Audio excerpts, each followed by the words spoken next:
आज Doubtnut app download करें। Doubtnut पर अपने सभी गणित, रसायन विज्ञान, भौतिक विज्ञान और जीव विज्ञान के डाउट्स का करो सफाया। बस प्रश्न की फोटो खींचो, एक ही प्रश्न को क्रॉप करो और तुरंत वीडियो सोल्यूशन पाओ। अभी डाउनलोड करें। तो प्रश्न दिया हुआ है कि द्रव स्थैतिक दाब एक अदिश राशि है जबकि बल एक सदिश राशि है। तो पहले समझ लेते हैं कि सदिश राशि और अदिश राशि में फर्क क्या है। तो सदिश राशि क्या होती है? तो सदिश राशियां वे भौतिक राशियां होती हैं जिनमें परिमाण व दिशा दोनों हो। ठीक है, तो जिनमें परिमाण और दिशा दोनों होते हैं उन्हें कहते हैं सदिश राशि। जबकि अदिश राशि में क्या होता है? केवल परिमाण होता है जबकि कोई दिशा नहीं होती है। ठीक है, तो इसको एक बार समझ लेते हैं कि बल हमारी सदिश राशि जबकि जो इस द्रव स्थैतिक दाब है वो अदिश राशि है। ऐसा क्यों? ठीक है, अब देखो, अगर हम यहाँ पर मान लें कि ये हमारे पास कोई संदूक है, ठीक है, तो ये हम कह सकते हैं कोई हमारे पास कोई बक्सा है, तो यहाँ पर कोई आदमी खड़ा है। ठीक है, अब ये क्या कर रहा है? अब ये संदूक क्या कर रहा है? खिसका रहा है। ठीक है, उसको इस आदमी को संदूक खिसकाना है। तो अगर जो है, अगर हम मान लें यहाँ पे खड़ा है ये, ठीक है, तो अगर इस संदूक को इसको खिसकाना है तो उसको बल किस ओर लगाना होगा? अगर ये बल ऊपर की ओर लगाए तो क्या ये संदूक खिसक जाएगा? ऐसा नहीं है। या हम कह सकते हैं कि अगर ये संदूक को ऊपर से नीचे की ओर बल लगाए तो क्या ये खिसक पाएगा? या हम कह सकते हैं अगर नीचे से ऊपर बल लगाएं तो क्या ये संदूक खिसकेगा? ऐसा नहीं होगा। ठीक है, तो इसका मतलब क्या है कि अगर हम एक दिशा में, एक पर्टिकुलर दिशा में और कुछ परिमाण के साथ, अब ऐसा नहीं है कि मान लीजिए हमारी संदूक है 20 किलो की और हम बल लगा रहे हैं बहुत ही कम। ठीक है, तो देखो जैसे हम जानते हैं, देखो जैसे जैसे परिमाण बढ़ता आता है वैसे वैसे बल का मान भी बढ़ता है। जो चीज जितनी बड़ी है उसको खिसकाने के लिए उतना ज्यादा बल लगाना पड़ेगा।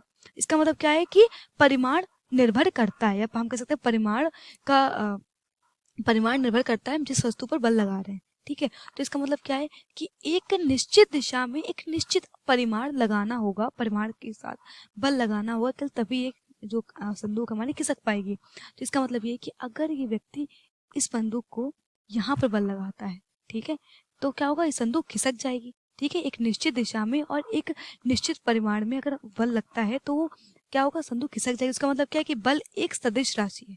इसका मतलब क्या है कि बल में दिशा है। ठीक है, तो बल हमारी सदिश राशि हो गई।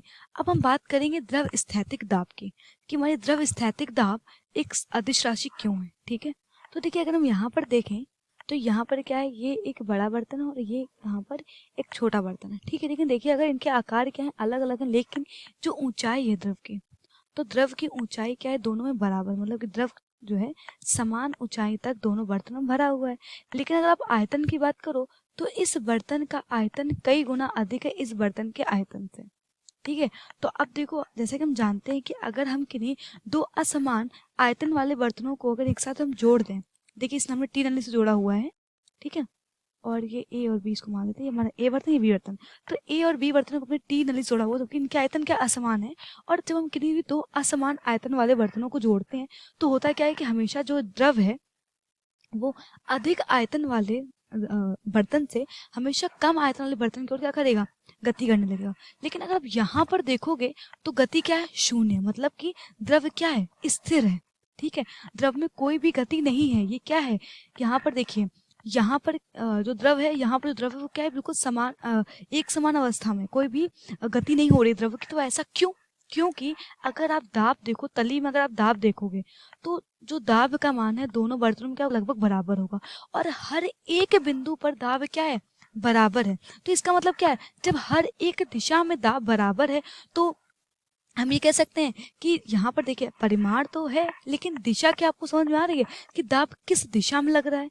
तो यहाँ पर कोई हम पर्टिकुलर नहीं बता सकते हैं कि दाब किस दिशा में अधिक है, हम नहीं बता सकते हैं। तो इसका मतलब क्या है कि यहाँ पर दाब की कोई भी निश्चित दिशा नहीं है। दाब की कोई भी निश्चित दिशा नहीं है। इसलिए हम क्या कहेंगे कि जो हमारा द्रव स्थैतिक दाब है वो एक अदिश राशि है। ठीक है, क्योंकि इसमें परिमाण तो है लेकिन हमें नहीं पता कि कौन सी निश्चित दिशा में दाब लग रहा है। और देखिए और यहाँ पर द्रव्यस्थैतिक दाब को समझ में आ गया होगा कि जो ये दाब लग रहा है, जिस दाब के कारण ये एक ज्यादा आयतन वाले बर्तन से कम आयतन वाले बर्तन में ये गति नहीं कर रहा है, तो उस आंशिक दाब को हम बोलते हैं द्रव्यस्थैतिक दाब। तो इसलिए हम कह सकते हैं कि द्रव्यस्थैतिक दाब एक अदिश राशि है, क्योंकि हमें नहीं पता किस निश्चित दिशा में दाब का मान कितना है। ठीक है, तो इसलिए हम कहेंगे कि द्रव्यस्थैतिक दाब हमारी अदिश राशि है, जबकि जो बल है हमारी वो एक सदिश राशि है। ठीक है, तो यही हमारे प्रश्न का उत्तर है। धन्यवाद। कक्षा 6वीं से 12वीं से लेकर नीट, IIT, JEE वो एडवांस के लेवल तक 1 करोड़ से ज्यादा छात्रों का भरोसा। आज ही डाउनलोड करें डाउटनेट ऐप या व्हाट्सएप करें अपने सारे डाउट्स 8400 400 400 पर।